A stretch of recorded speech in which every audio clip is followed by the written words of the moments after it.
ये वो अंधी सरकार है जो अपने लोगों को मरते हुए देख रही है लेकिन कुछ नहीं कर रही है। मोदी सरकार से सिर्फ भाजपाई के भक्त खुश हैं, जनता तो दुखी है। जो 400 रुपए के 1200 सिलेंडर दे रही है वो कैसे खुश हो सकती है। लगान पे लगान, लगान पे लगान लगाओ और देश को लूटो और अदानी को बेचो। सरकार से इस्तीफा दे देना चाहिए। हम तो चाहते हैं ये इस्तीफा दें और वो वही बोल रहे हैं कि भाई हम सरकार के लायक नहीं है, हमको नहीं देंगे, वो अगली बार फिर आ रहे हैं। नहीं, वो तो सपने में तो लोग ही आते हैं। मुंगेरी लाल के हसीन सपने। जातीय जनगणना का जो महत्व है वो मोदी जी नहीं समझ सकते हैं। वो ये बोलेंगे कि मैं ओबीसी हूँ, मैं पिछड़ी जाति का हूँ। मणिपुर में क्या हो रहा है, तो वहाँ तो डबल इंजन की सरकार है, बीजेपी की सरकार है, क्या हो रहा है वहाँ।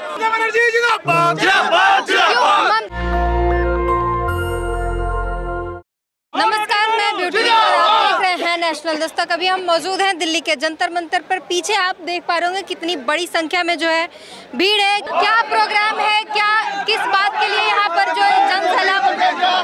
मैं आपके नेशनल चैनल के थ्रू आप सभी को सबसे पहले शुक्रिया अदा करना चाहता हूँ। मैं बताना चाहता हूँ कि पूरा देश जिस तरीके से एक त्रासदी में है, आप लोगों को पता है कि जहाँ पे यहाँ किसान आंदोलन होती है तो लोग किसानों के लिए हमारी सरकार नहीं आती है। यहाँ जब आंदोलन होता है, जब हमारे श्रमिक आते हैं तो ये नरेंद्र मोदी की सरकार आंख बंद कर लेती है। ये धृतराष्ट्र वाली सरकार है, ये वो अंधी सरकार है जो अपने लोगों को मरते हुए देख रही है लेकिन कुछ नहीं कर रही है। चाहे वो कोरोना काल हो, चाहे वो जीएसटी हो, चाहे वो वर्तमान में जिस तरीके से हम लोगों को मनरेगा साथ ही साथ आवास योजना के जो पैसे मिलने हो, जिस तरीके से आपको वंचित किया जाए, ये वो सरकार है। मोदी सरकार से जनता खुश है। मोदी सरकार से सिर्फ भाजपाई के भक्त खुश हैं, जनता तो दुखी है। जो 400 रुपए के 1200 सिलेंडर दे रही है वो कैसे खुश हो सकती है। जिनके बच्चों की पढ़ाई के लिए जो खर्च जो 10 रुपए था आज 50 रुपए हो गया, वो कैसे खुश हो सकती है। जो आज माता जो अपने बच्चे के लिए दूध लेने जाती है उस पर जीएसटी लग रहा है, वो कैसे खुश हो सकती है। ये लगान वाली सरकार है। लगान पे लगान, लगान पे लगान लगाओ और देश को लूटो और अदानी को बेचो। ये अदानी को बेच रहे हैं पूरा देश और पूरा देश देख रहा है। जहां 50 लाख करोड़ का बेच नहीं रहे, प्राइवेट संस्थाएं कर रहे हैं ताकि प्राइवेट संस्था में अच्छे से काम हो सके। अगर आप अपने नपुंसकता को दिखाना चाहते हैं और प्राइवेटाइजेशन करना चाहते हैं तो ये मुझे बोलने की आवश्यकता नहीं है। आपने देश को वचन दिया था हम गवर्नेंस करेंगे। अगर आपके IAS IPS अगर भ्रष्ट हैं उनको निकालिए। आप तो इसी के लिए वहाँ बैठे हैं, आपको देश ने वहाँ बैठाया है। प्राइवेटाइजेशन कैसे हो सकता है कि भाई प्राइवेटाइजेशन काम अच्छा करता है तो सरकार काम नहीं कर रही है तो भाई दे दीजिए प्राइवेट को। आप हट जाइए, पार्लियामेंट में बैठा दीजिए, अदानी जी को चेयरमैन बना दीजिए, अदानी जी को प्राइम मिनिस्टर बना दीजिए। जो एक छोटी सी संस्था नहीं चला पा रही है, जो एक छोटी सी कंपनी नहीं चला पा रही है, वो देश चलाएंगे। कहाँ हैं आप लोग? आप संस्था देखते हैं कितना बढ़िया से वहाँ पर प्राइवेट स्कूल हो या प्राइवेट अस्पताल हो, कितना बढ़िया वहाँ पे व्यवस्था होता है। मैं आपसे एक चीज पूछना चाहता हूँ, क्या आप प्राइवेट स्कूल में पढ़ी है कि सरकारी स्कूल में? हमारे देश में कितने प्रतिशत लोग प्राइवेट स्कूल में पढ़ते हैं, कितने प्रतिशत लोग सरकारी स्कूल में पढ़ते हैं?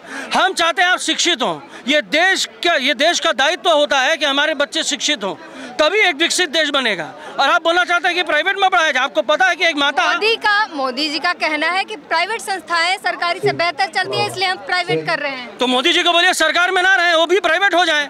कहे वो प्राइवेट में बैठे हैं, उनको तो इमीडिएटली प्राइवेट हो जाना चाहिए। सरकार से इस्तीफा दे देना चाहिए। हम तो चाहते हैं ये इस्तीफा दें और वो वही बोल रहे हैं कि भाई हम सरकार के लायक नहीं है, हमको नहीं देंगे, वो अगली बार फिर आ रहे हैं। नहीं, वो तो सपने में तो लोग ही आते हैं। मुंगेरी लाल के हसीन सपने, और सपने देखते रहिए। जनता 400 के पार का वादा है।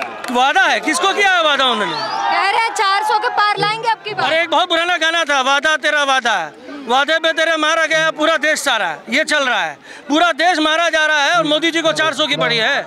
उनको 4 लाशें नहीं गिन पाए भाई। हमारे किसान जब यहाँ मरे उनको 400 की पड़ी है। हमारे इतने मजदूर मारे गए। बड़ी मुश्किल से मोदी जी ने हिंदुओं को एकत्रित किया था। बिहार में नीतीश कुमार ने बांट दिया हिंदुओं को। एक मिनट, मोदी कोई हिंदू के ठेकेदार नहीं है, मैं भी हिंदू हूँ। और सुन लीजिए, ये हिंदू मुस्लिम करना उनका काम है जो अंग्रेज करते थे। अंग्रेज वही किए, वो अंग्रेजों के अनुयायी है।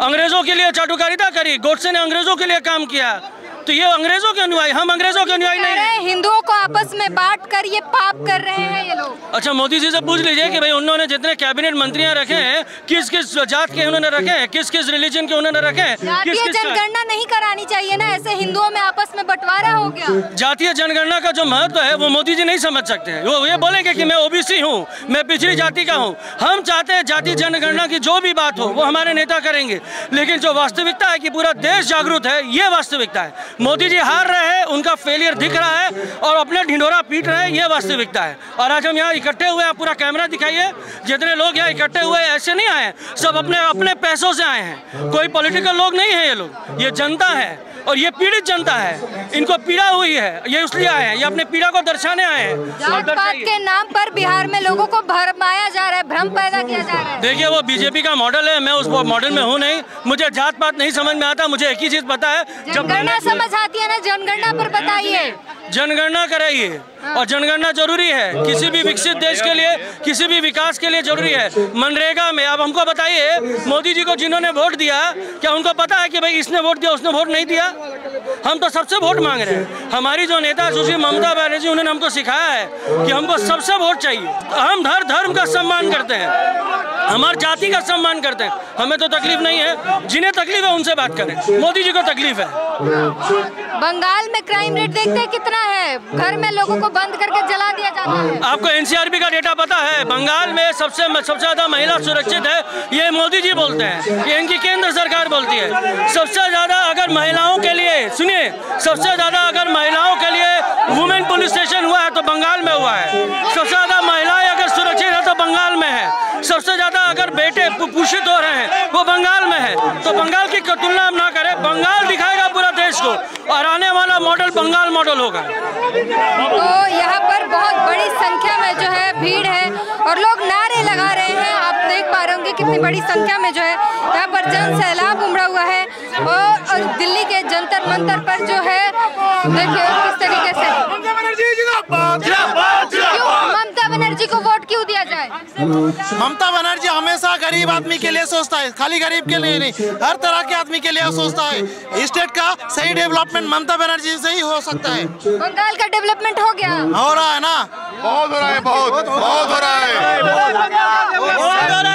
बहुत स्कीम है, लक्की भंडार है, बिना वो सस्ता साथी कार्ड है, वो बहुत अच्छा है ममता जी। और मोदी को 2014 साल से सुनिए, असली विकास तब होगा जब मोदी की सरकार आएगी। मैं नहीं दिया। असली विकास तब होगा जब बीजेपी की सरकार आएगी बंगाल में। ऐसा कुछ नहीं होगा, हमने देखा ना, बहुत सारा स्टेट ऐसा है जहाँ डबल इंजन का सरकार है, वहाँ पे तो इंजन ही चल नहीं रहा है, तो डेवलपमेंट कैसा ही होगा? और ममता बनर्जी अच्छा है मोदी जी का। 2014 साल में पार्लियामेंट निर्वाचन का हर आदमी का भारतवर्ष का पुनर्लोक मांगा था, दिया बोला था और नहीं दिया था। लाखों लोग जो है सड़क पर है, खाने को नहीं मिलता है। बंगाल की क्या स्थिति है, कैसे बोलूं? क्या बोला? लाखों लोग सड़क पर है, भीख मांग रहे हैं, खाने की स्थिति, खाने तक की रोटी ऐसा चल रहा है बंगाल में ऐसा ही चल रहा है। वो लोग आदमी को बहुत MG एनर्जी से काज कर लिए, बहुत काज का प्रोपेगेंडा है, वो बीजेपी का प्रोपेगेंडा है। बंगाल में क्या दिक्कत है बोल रहे आप? क्या कहाँ बीजेपी कहती है कि बंगाल का असली विकास तब होगा जब बीजेपी की सरकार होगी। आपको लग रहा है कि विकास वहाँ से आतंकवाद खत्म हो जाएगा? कहाँ लग रहा है? आपको लग रहा है? आपको कहीं लग रहा है कि बंगाल के लोग खुश नहीं है? बंगाल के लोग सारे खुश है और अच्छा विकास। दिन दहाड़े लोगों को जला दिया जा रहा है। क्या बात करें? मैम उत्तर प्रदेश में क्या हो रही है, मणिपुर में क्या हो रहा है, तो वहाँ तो डबल इंजन की सरकार है, बीजेपी की सरकार है, क्या हो रहा है वहाँ कुछ हो रही है? नहीं हो रही है ना। वहाँ पे दंगा क्यों हो रही है बताओ? किसानों को कुचला क्यों जा रही है? नहीं जाना चाहिए ना। बंगाल में इस तरह नहीं होता है। बंगाल में सारे धर्म के साथ में एक साथ में होता है। अगर दुर्गा पूजा होता है तो मुहर्रम भी होता है, अगर ईद होता है तो दीपावली भी होता है। तो हमारा जो सरकार है अभी ममता दी का जो सरकार है, एक्चुअल में क्या है कि सबको लेकर के चलता है। ये बीजेपी वाले जुमला नहीं देती है कि भाई हम सबके साथ। बीजेपी जो है जनता को एकत्रित कर रही है और ये जो इंडिया गठबंधन है आपस में हिंदुओं को बांटने का काम कर रही है। बिहार में नीतीश ने जनगणना करा के बांट दिया। अच्छी काम है। आपको मेरी को भी तो पता होना चाहिए भाई, मैं मुस्लिम हूँ, मैं कितना परसेंट, मुझे नहीं पता होना चाहिए? आपको क्या लगता है नहीं होना चाहिए? आपस में बांटना नहीं चाहिए ना। क्या बांट कहाँ रही है? जाति के नाम पर लोगों में बंटवारा नहीं बांट रहा है मैम, वो बांटने की बात नहीं है, ये आप गलत सोच रही हो। ये जो कह रही है बीजेपी का गलत है एक्चुअल में। मोदी जी कह रहे हैं कि ये लोग पाप कर रहे हैं, हिंदुओं को आपस में बांटकर पाप कर रहे हैं। मोदी जी अभी कुछ भी बोलेगा, उनकी बोलने का काम है भाई, वो तो बोलेगा ही, वो क्या नहीं बोलता है। अच्छा उन्होंने तो ये भी कहा था भाई 15 लाख रुपए देंगे, आपको दिया? आपकी पॉकेट में आया 15 लाख रुपया? भाई मेरी को भी तो नहीं आया, आपके आया भाई? कितने करोड़ लोगों के घर दे दिए, कहाँ घर? आवास योजना से। अच्छा, आवास कल ही के स्पीच में, कल ही के भाषण में बोला है। 2 साल से बंगाल में अभी पैसा नहीं मिला हुआ है, जिसकी वजह से ये सारे बंद नहीं आया धरने पे बैठने के लिए। जंतर मंतर में क्यों आएगा? 1600 किलोमीटर। बंगाल की जनता तो बीजेपी सरकार चाहती है। बंगाल की सरकार बीजेपी सरकार चाहती है। कौन कह रही है? कौन कह रही है? वहाँ की जनता कहती है। नहीं, अगर चाहते बीजेपी को तो बीजेपी से 2021 में आ ही जाते। आना चाहिए था ना, क्यों नहीं आया भाई? उनके सारे मंत्री, प्रधानमंत्री, गृह मंत्री सारे बंगाल में पड़ा हुआ था, डेली पैसेंजर ही किया हुआ है, फिर भी उनकी एक भी सीट नहीं, मतलब सीट आया बहुत कम आया, मेजोरिटी तो नहीं आया। अगर मानना चाहे, इसलिए दंगा हो गया था। दंगा कहाँ की दंगा यार? इलेक्शन के बाद तुरंत दंगा हो गया था। कितने बड़े सुनिए मैम, ये ना जो पुराना वीडियो क्लिप निकल के वो दिखाया जाता है, पता है? जैसे वो उत्तर प्रदेश में क्या था ना, हमारा पश्चिम बंगाल में एक फ्लाईओवर है, यानी कि ब्रिज है, माँ फ्लाईओवर के नाम से। वो बीजेपी वाले उत्तर प्रदेश में उनको छापा के बोला कि भाई ये हमारा है, तो ये वाले काम है इनकी, ये जुमला देने का काम है और कुछ नहीं है मैम। साफ तौर पर आप लोगों में उत्साह देख पा रहे होंगे, जो ममता बनर्जी के नाम पर ये जो जन सैलाब उमड़ा है और लोगों में जिस तरीके से उत्साह देख पा रहे होंगे, लगातार नारे लगाए जा रहे हैं। और साफ तौर पर कहना है कि जो ममता बनर्जी की सरकार है उसने बंगाल का विकास किया है, मोदी सरकार ने जो है सर्वनाश किया है। जहां भी डबल इंजन की सरकार है वो पूरी तरीके से फेल होती हुई नजर आई है। इस वजह से ये जो लोग हैं पूरी तरीके से, पूरी जनता जो है ममता बनर्जी को सपोर्ट करने के लिए यहाँ पर जनसैलाब उमड़ा हुआ है और तमाम लोग आए हुए हैं। इनसे हमने बातचीत की और सभी ने अपनी राय दी है। पूरी बातचीत पर अपनी प्रतिक्रिया जरूर दीजिए, क्या कहना है आपका, क्या सोचते हैं। कैमरामैन आशीष के साथ ब्यूटी गिरी, नेशनल दस्तक। नेशनल दस्तक की आपसे गुजारिश है कि अगर इसको बचाना चाहते हैं तो नेशनल दस्तक को सब्सक्राइब करने के लिए रेड कलर के सब्सक्राइब बटन को दबाएं, फिर बेल आइकन की घंटी दबाएं। नेशनल दस्तक को बचाने के लिए बहुत जरूरी है कि हर खबर को शेयर करें, लाइक करें, कमेंट जरूर करें।